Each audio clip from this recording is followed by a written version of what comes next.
भी गिरफ्तारी हुई है। हम्म, ठीक है, बहुत धन्यवाद सुधीर, आपका विस्तार से बताया आपने बड़ी खबर के बारे में हमें।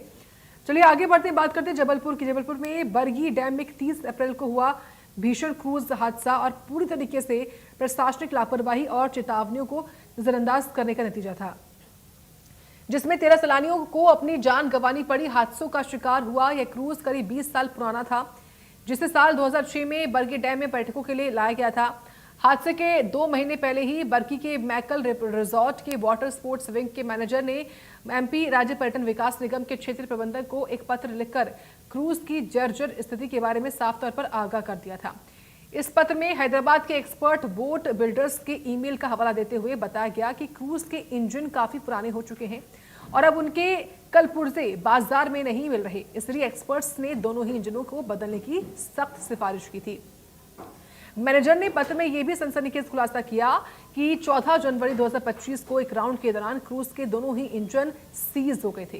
तेज हवाओं और पानी की लहरों के बीच में क्रूज का इंजन बंद होने के कारण उसे सुरक्षित बाहर निकालने के लिए स्पीड बोट का सहारा लेना पड़ा था। इसके अलावा क्रूज के अंदर दूसरे इंजन को स्टार्ट कराने में भी लगातार तकनीकी समस्याएं आ रही थी और उसकी सेल्फ की गरारी बार बार चढ़ जाती थी। तकनीकी खराबी के चलते बार बार सेवाएं बंद होने से पर्यटक भी लगातार अपनी नाराजगी जाहिर कर रहे थे।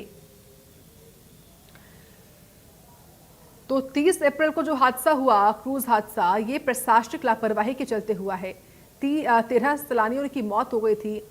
इसी हादसे मामले में अब क्योंकि एक पत्र भी सामने आया है जिसमें ये साफ तौर पर बताया गया कि जो मैनेजर थे उन्होंने पर्यटन निगम को पत्र लिखा था, खत जो है वो लिखा था, जिसमें कहा था कि इंजन बदला जाए। ये एक्सपर्ट्स ने सिफारिश की थी कि इंजन बदला जाए क्योंकि तमाम तरह की परेशानियां अड़चने आ रही हैं इस क्रूज को स्मूथली चलाने में, रन करने में। लेकिन इस सिफारिश को एक तरीके से खारिज कर दिया गया, जिसका नतीजा हम सब ने देखा, दुनिया ने देखा। 30 अप्रैल को जो हुआ, 13 सैलानियों की जान जा चुकी है। इस मौत का जिम्मेदार कौन होगा, कौन ये जिम्मेदारी लेगा, जवाबदेही क्योंकि सबकी तय होती है। ये वही पत्र है जो इस वक्त आपकी टीवी स्क्रीन पर है। इस पत्र में ही सिफारिश हुई थी कि इंजन बदला जाए क्योंकि ये क्रूज जो है वो 20 साल पुराना है। 2006 में आप समझिए बना था। चलिए और जानकारी हम लेंगे, राजीव विश्वकर्मा जुड़ रहे हैं। राजीव, निश्चित तौर पर लापरवाही थी। शुरुआत में लाइफ जैकेट की बातें सामने आई कि लाइफ जैकेट नहीं थी किसी के पास, ये भी लापरवाही थी। लेकिन ये तो बड़ी लापरवाही है ना कि 20 साल पुराना क्रूज और उसमें जो परेशानियां हैं, चाहे वो इंजन बदलने को लेकर हो, उसको लेकर पहले से अवगत करवाया गया, लेकिन इस ओर ध्यान नहीं दिया गया। ये जो पत्र सामने आया है, अब इस पूरे मामले को लेकर किस तरह की प्रतिक्रियाएं हैं, क्या कार्रवाई की बात सामने आ रही है, क्या बता पाएंगे आप?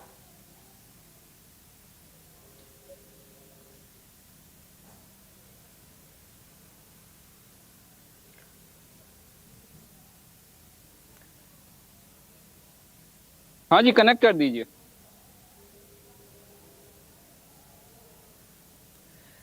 चलिए हम संपर्क साधेंगे सहयोगी से। फिलहाल ये तस्वीरें आपके सामने उस दिन की दिखा रहे हैं जहां पर गोताखोर लगातार देखिए पानी में डूबे इस क्रूज से लोगों को निकाल रहे थे। हेल्प जो है वो प्रोवाइड कराई जा रही थी इन सभी को। चलिए रुक करते हैं, राजीव विश्वकर्मा, माफ कीजिएगा, राजेश विश्वकर्मा जुड़ रहे हैं। राजेश, जो पत्र सामने आया है इसको लेकर क्या जानकारी, ताजा अपडेट क्या है?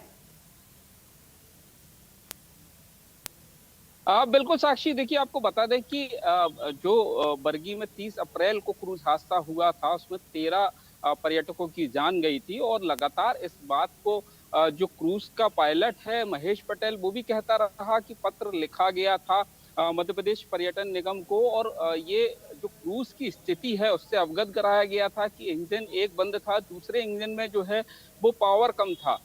पत्र वो सामने आया है जिसमें ये कहा गया है, पत्र में ये खुलासा होता है कि जो स्थिति है वो वाकई में गंभीर थी और खटारा ये क्रूज था। कहीं ना कहीं 13 पर्यटकों की जान लेने वाला जो क्रूज था वो पूरी तरीके से खटारा था और उसका एक इंजन बंद था, दूसरे इंजन की पावर जो है वो कम थी।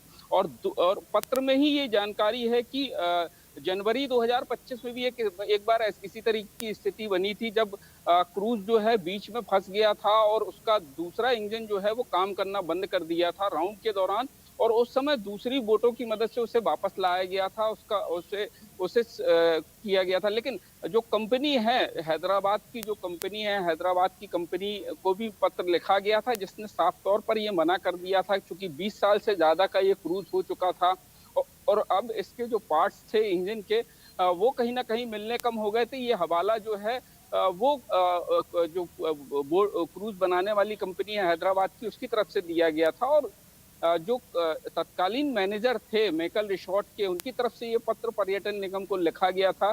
1 मार्च 2000 3 जनवरी 2026 का ये पूरा पत्र है, जिसमें इस बात का उल्लेख है कि किस तरीके की स्थिति क्रूज की थी। क्रूज में कहीं ना कहीं परेशानी थी, दिक्कत थी। अगर बात की जाए तो बरगी बांध में 2 क्रूज थे पहले, एक का नाम मेकल छोटा था और दूसरे का नाम रेवा था। मेकल छोटा को 2006 में खरीदा गया था और रेवा को 2007 में खरीदा गया था।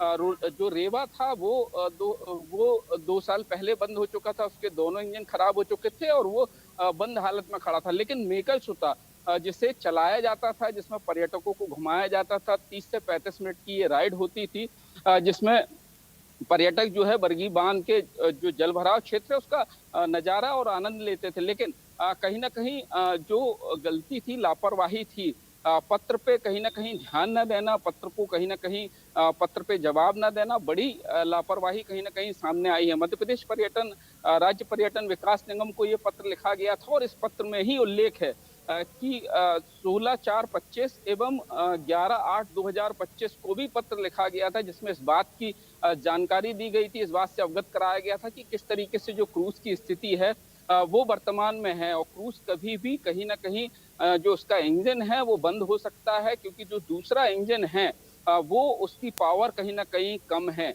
लेकिन उसके बावजूद जो है वो कहीं ना कहीं ध्यान नहीं दिया गया और 30 अप्रैल को जब ये मेकल छोटा क्रूज अपने 41 से ज्यादा पर्यटकों को सवार करके अपनी राइड में था, उसी दौरान ये डूबा था और इसमें 13 पर्यटकों की जान गई थी। और लगातार जब जान गई थी, लगातार सर्च ऑपरेशन चलाया जा रहा था। तो उस समय भी ये बात सामने आई थी, जो पायलट था क्रूज का महेश पटेल, वो सामने आया था।